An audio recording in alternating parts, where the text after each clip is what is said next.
मला मीडियाशी घेणं नाही मॅडम. मला सस्पेंड केलं. मी राजूचे कार्य होती. मी माती काम करीन पण बाबासाहेबांची ओळख करून देणारे मला सस्पेंड करायचे करू शकता मॅडम. बाबासाहेबांना संपवायचं काम करायचं नाही.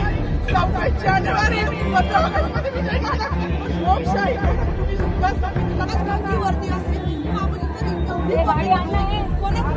वरतीवर मतदान करू शकतो.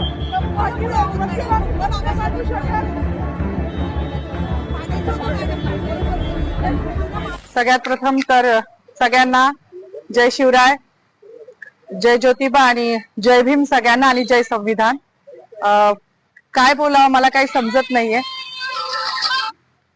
पण आज संविधान दिवस आहे हे सगळ्यांना माहिती आहे. कुठल्या पण महापुरुषाने कुठल्या विशिष्ट जातीसाठी काम नाही केले आणि त्याच्यामध्ये स्त्रियांसाठी ज्यांनी काम केले ते माझ्यासाठी पुनर्जन्म देणारं व्यक्तिमत्व आहे. मग ते महात्मा फुले तर आहेच, ज्यांनी शिक्षण दिलं. त्यानंतर रघुनाथ कर्वे ज्यांनी संतती नियम देऊन स्त्रियांचं आयुष्य सुकर केलं. आणि तिसरे म्हणजे जे कायमच ज्यांना पिढ्यानपिढ्या त्यांचं ऋण फिटणार नाही असे डॉक्टर बाबासाहेब आंबेडकर, ज्यांनी हिंदू कोड बिल म्हणजे आज मला शोकांतिका आहे की मी जेव्हा जय भीमचा नारा लावला तेव्हा मला पोलीस स्टेशनला घेऊन येणारी जी महिला होती तिला पण म्हटलं, बाई आज तुझी वर्दी घालून मला घेऊन चाली ना पोलीस स्टेशनला, हे पण त्या बाबासाहेबांची कृपा आहे बरं तुझ्यावर. मला हसायला आलं. मी अजूनही आनंदी आहे. मला काही वाईट वाटत नाहीये. माझी नोकरी, माझं प्रमोशन मला काहीच कळत नाही, कारण माझ्या बाबासाहेबांनी हिंदू कोड बिलाचा जो राजीनामा दिला होता तो माझ्यासारख्या महिलांसाठी दिला होता.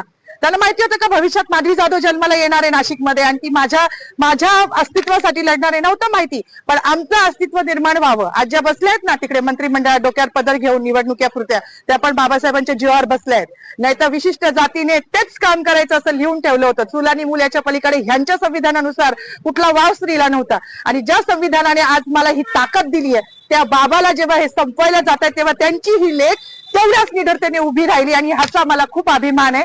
जास्त काही बोलणार नाही. गिरीश महाजनांनी जो बाबासाहेबांचा अपमान केला आहे तो भरून निघण्यासारखा नाही. म्हणजे त्यांच्या दृष्टिकोनातून पाप धुवायला आता कुंभमेळा येतोय, तिथे जरी त्यांनी नदीत आंघोळ केली तरी तो धुतला जाणार नाही, इतकं मोठं पाप त्यांनी केलेलं आहे.